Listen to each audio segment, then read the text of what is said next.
মহিলা দলের বিভিন্ন 14 ইউনিয়ন থেকে আগত মা বোনেরা এবং বিএনপি ও অঙ্গ সংগঠনের উপস্থিত নেতৃবৃন্দ সকলকে আমি জানাচ্ছি আন্তরিক শুভেচ্ছা ও অভিনন্দন।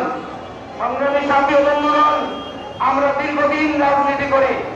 আমার রাজনৈতিক শুরু হয়েছে 1986 থেকে, যখন আমি শ্রীনগর প্রাইমারি স্কুল ক্লাস 10-এ পড়ি। তখন থেকে আমার এই রাজনৈতিক পথ চলা, ইনশাল্লাহ আজও পর্যন্ত আমি রাজনীতির মাঠে ঘুরে বেড়াচ্ছি।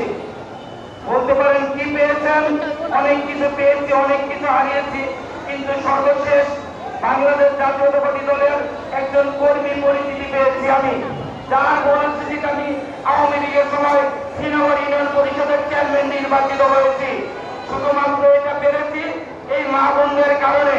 কারণ মা বোনরা সকাল বিকাল মত পরিবর্তন করে না।